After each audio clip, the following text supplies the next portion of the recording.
안정과 안전 세 번째 내용, 구조 해석과 구조 설계는 또 뭐가 다른가를 좀 오늘 알아보겠습니다. 우리가 또 구조 해석, 구조 분석, 설계, 구조 계획 뭐 여러 가지 용어를 쓰는데 이 부분도 명확하게 할 필요가 있겠습니다. 자, 구조 계획이라는 말도 있고요. 구조 해석이라는 말이 있고 구조 설계라는 말이 있어요. 자, 이게 뭐가 다른가를 한번 알아봅시다. 먼저 구조 계획이라는 거는 구조 시스템을 결정하는 거예요. 밑에 그림이 3개 있습니다. 예를 들어서 의자를 내가 하나 디자인해야 되겠다. 그러면 뭐 물론 의자의 모양도 중요하지만 의자가 힘을 받았을 때 어떻게 무너지지 않고 하는 거가 굉장히 중요하겠죠. 그러니까 의자 역시 건축물과 마찬가지로 어떤 디자인을 할 때 구조를 같이 계획을 해야 됩니다. 자, 그러다 보면은 구조 시스템을 결정해야 되는데 구조 시스템이란 뭔가요? 재료죠. 그리고 형태입니다. 재료와 형태를 결정하는 게 구조 시스템을 결정하는 거예요. 그래서 왼쪽 그림 같으면 재료는 뭐 나무하고 베니아판 뭐 이런 거죠. 구조 방식은 프레임으로 만드는다. 뭐 이런 거가 가장 정통적인 방식이죠.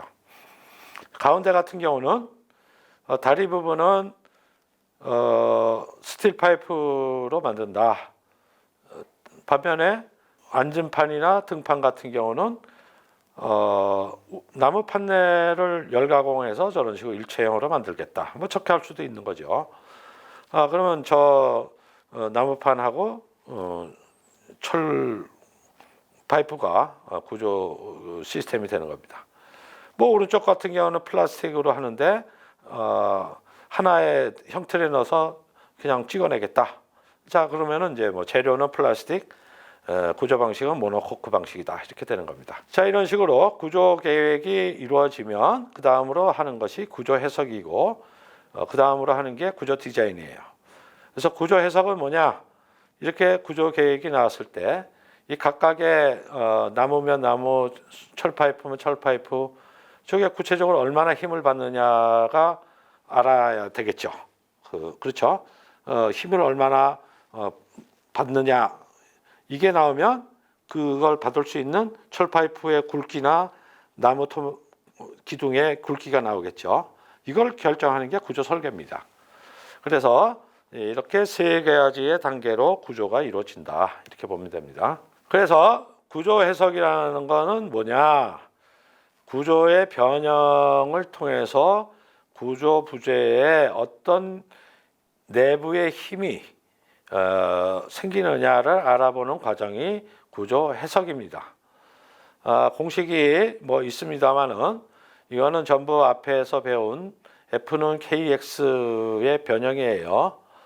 그래서 로드라는 건 바깥으로부터 오는 힘인데 그 바깥으로부터 오는 힘을 내부의 스트렝스하고 스티프니스의 곱이 이제 내부에서 생기는 힘이 되겠죠. 그것으로 나누면 변형이 생긴다. 이 변형을 그 탄성계수에다 곱하면 응력이 생긴다. 뭐 이런 얘기인데요. 이것도 전문적인 내용이니까 생략을 하도록 하겠습니다.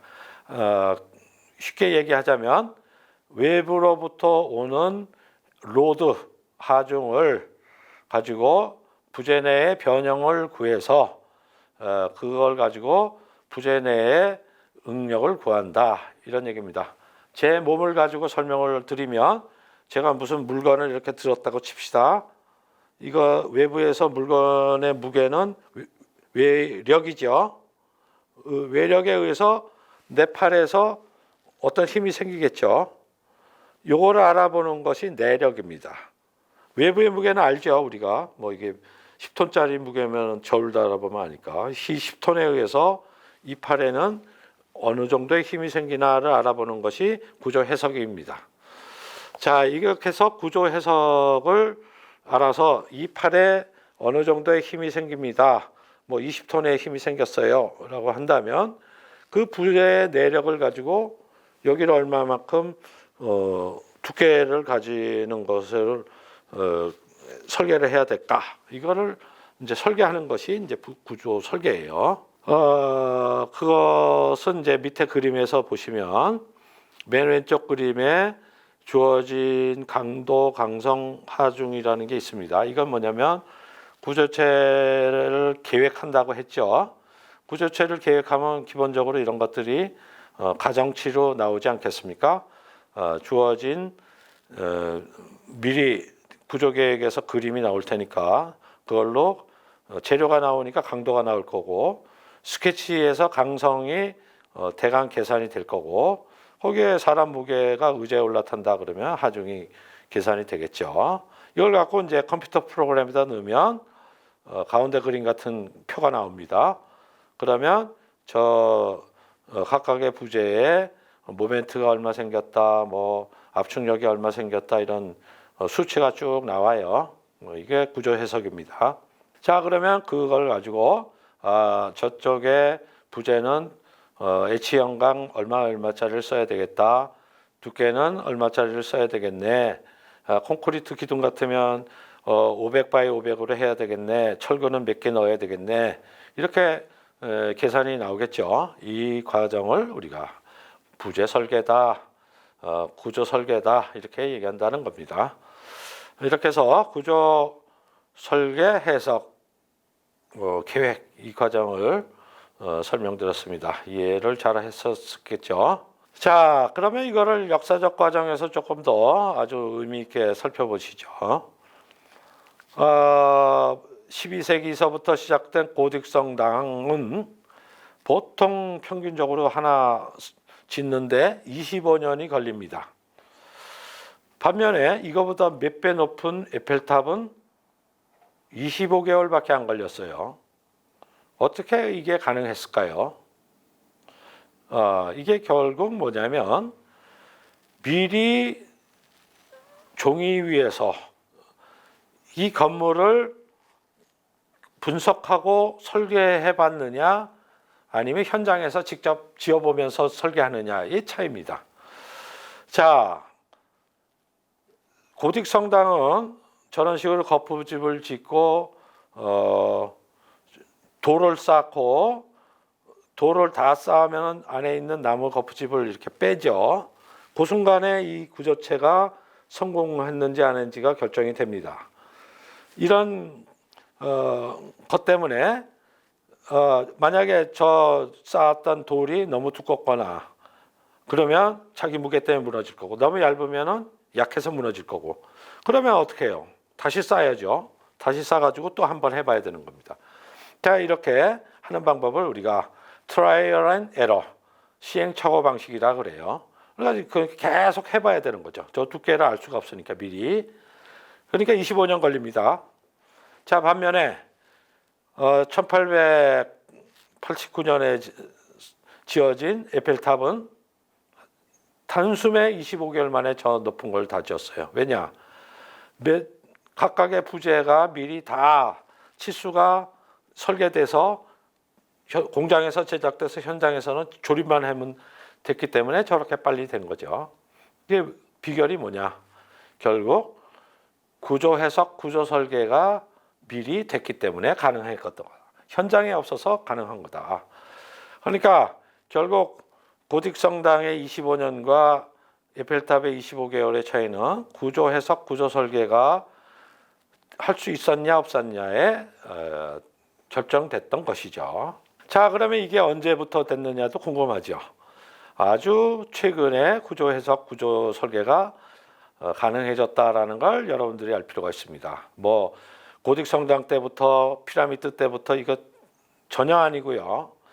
아주 최근 불과 300~400년 전부터 가능했다 이렇게 이해하면 되겠습니다. 우리가 근대 혁명이라 그러면 뭐 루터의 종교혁명, 데카르트, 칸트, 뭐 헤겔 이런 사람들의 철학혁명, 프랑스 혁명, 영국 혁명 이런 정치혁명 이런 것들이 다 근대적 혁명이죠. 이게 다 뭐 16, 17, 18세기 때 이루어진 것이고 이런 과정에서 과학혁명이 일어났고 구텐베르그의 인쇄술 그다음에 이 인쇄술이 나니까 어떻게 됩니까? 사람들이 밤에도 책을 읽을 수 있게 됐죠. 그러다 보니 안경이 필요하게 됐죠. 안경이 필요하니까 렌즈가 만들어지죠. 렌즈 갖고 이렇게 하다 보니까 망원경도 나오고 현미경도 나옵니다. 자, 망원경과 현미경이 나오니까 이제 병원균에 의한 거고 뭐 태양이 지구를 도는 게 아니라 거꾸로구나 뭐 이런 것들도 알게 되고 그래서 과학혁명이 일어납니다. 자, 이러면서 세계관이 바뀌죠. 저런 프톨레마이오스식의 천동설은 이제 없어지고 그걸 대체해서 데카르트의 어떤 카르티지안 코디네이트 데카르트 직교좌표제라는 걸로 돼서 세계의 중심은 없고 모든 것은 상대적 거리에 의해서 수학적 거리로 바뀌어지는 이런 새로운 세계관이 만들어집니다. 동시에 뉴턴과 갈릴레오 등이 망원경도 만들고 여러 가지 학문적인 각성에 의해서 역학이라는 게 만들어지죠. 그 전까지는 역학이라는 게 없었어요. 사과에서 사과가 나무에서 떨어진다 그러면 그건 하나님의 뜻이지 그냥 하나님의 섭리이지 그거에 대해서 무슨 법칙이 있을 리가 없다고 생각을 했어요. 그러나 뉴턴은 이게 보고서 새로운 거를 생각합니다.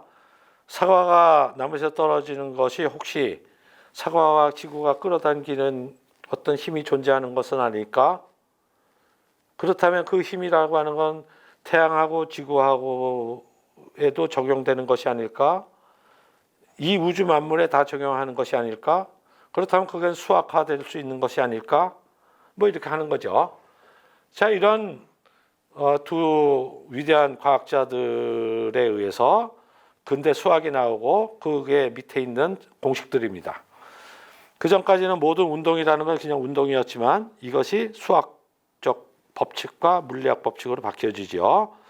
그래서 F는 질량 곱하기 가속도다라는 건 뉴턴의 이 법칙이고 이걸 동력학이라고 하고 F는 KX라고 하는 거는 후크의 정력학 법칙이고 이게 이제 일반 역학의 일반 방정식이고 그 이후로 이제 인류는 드디어 구조체라고 하는 것과 역학이라는 걸 내 손아귀에 두고 이제는 내가 설계를 하고 구조체를 만들게 된 것입니다. 이게 언제냐? 불과 300년 전, 400년 전의 얘기다. 자, 그렇게 해서 이제는 어떤 구조체든 뭐 크레인이든 배든 뭐 우주선이든 원하는 구조물을 가지게 됐습니다. 왜 그럴까요? 이제는 구조 해석을 미리 해보게 된 거죠. 그 전까지는 실제로 고직성당을 만들기 전까지는 그게 무너질지 안 무너질지 몰랐어요. 그러나 지금은 이거를 전부 수식화를 해서 종이 위에서 더 나아가서는 컴퓨터 안에서 계산을 해보고 이것이 무너질지 안 무너질지 안 무너지게 하려면 이 철판 두께를 얼마를 해야 될지를 미리 다 알게 된 겁니다. 그렇게 됨으로써 인간은 원하는 구조물을 이제 마음껏 가질 수 있게 된 겁니다.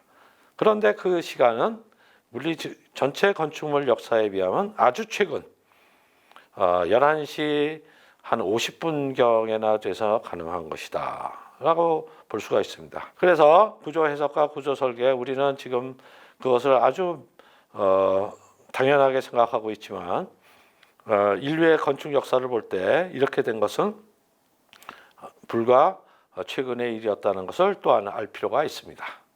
오늘 여기까지 하겠습니다.